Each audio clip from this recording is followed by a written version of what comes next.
তা আমার বিয়ের পরের দিনকে থেকে ডিভোর্স দেওয়ার হুমকি দিচ্ছে, আমার ডিভোর্স দেওয়ার হুমকি দিচ্ছে। তা আমি এখন কি করব?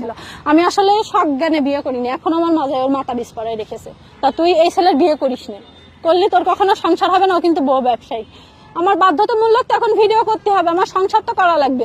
পুরো দুনিয়ার কাছে তো আমি খারাপ হয়েই গেছি ভাই, এখন স্বামীর কাছে তো আমার ভালো থাকা লাগবে, এই কারণে আমি ভিডিও করি। তাছাড়া আমার জোরপূর্বক ভিডিও করায়, আমার কোনো ইচ্ছা নেই ভিডিও করার। ভিডিও করে টাকাও আমার দিচ্ছে না, কোনো কিছুই আমার দিচ্ছে না। আমি 3 বেলা রান্না করি, আমি 1 বেলা খাই।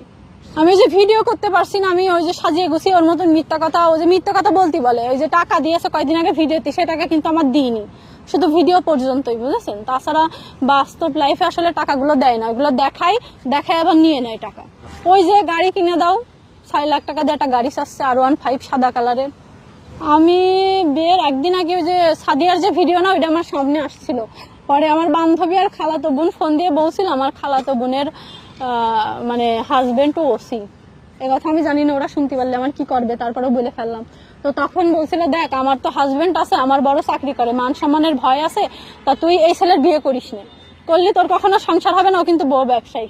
তা আমি আসলে ও কি আমার খাওয়াইলো, বুঝেছেন? খাওয়ার পরে আমি উন্মাদ পাগল হয়ে গেলাম। ও আমার বিয়ের দিন মানে আমাদের তো রাত্রে বিয়ে হইলো, সন্ধ্যার দিকে নিয়ে অর্ধেক রাস্তা পর্যন্ত নিয়ে ওই যে একটা আছে না আপনার, ওই যে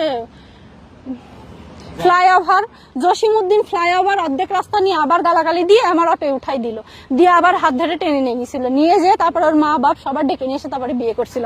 আমি আসলে সজ্ঞানে বিয়ে করিনি, এখন আমার মাঝে ওর মাথা বিষ পড়ায় রেখেছে। কাপড় কেটে নিয়েছে, বাইরের লোক কিভাবে কাপড় কাটে, এইসব পাগল কথা আপনারা শোনেন কিভাবে?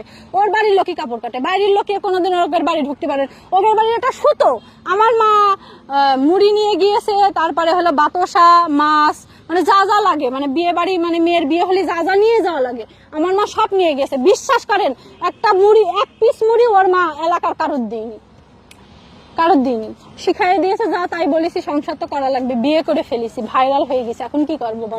আলমের সামনে যাবে, আলম তো অলরেডি যে আপনার ভয়েস দিয়েছে আমার বড় ভাইয়ের কাছে যে ওর নিয়ে আমি সংসার করবো না, আপনারা আসেন, আমি ছেড়ে দেবো, ছেড়ে দিয়ে আপনারা নিয়ে যান আপনার বোন। এই যে অনেকগুলা ভয়েস দিয়েছে, কিন্তু এই দেখেন অনেকগুলা ভয়েস দিয়েছে। হ্যাঁ,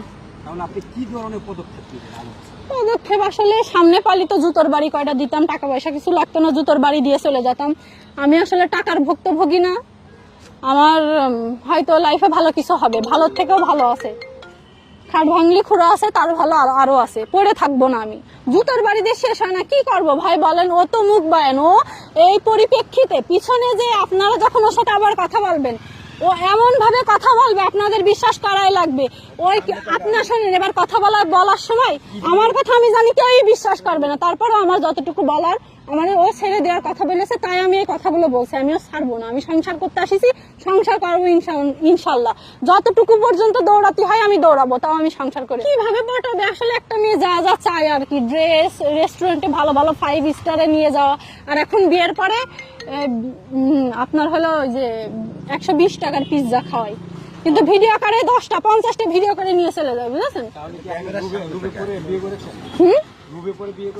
না না, লোভে পড়ে না, আমি আসলে আমার তো এক্স ছিল, তো আমি চাইলাম যে ওর একটা বাচ্চা আছে, ও আমার বলছিল একটা বাচ্চা কাচ্চা নেবে, সংসার করবে, নেশা করে না, এই লোভে আমি ওর কাছে আসছিলাম। নামাজ কালাম পারে, ওর সাথে যতদিন আমি কথা বলেছি, রাত 3টা 4টা পর্যন্ত, বিয়ের আগে 2 মাস মতন কথা বলেছি, তখনও এই ফোনটা রাখো, নামাজ করে কল দিচ্ছি, কিন্তু ওর কখনই কিন্তু কেউ মানে ও নামাজ পড়ে না। বিয়ের পরে ওই একক, তো আমিও নামাজ পড়ছি, কিন্তু ও নামাজ পড়ে না।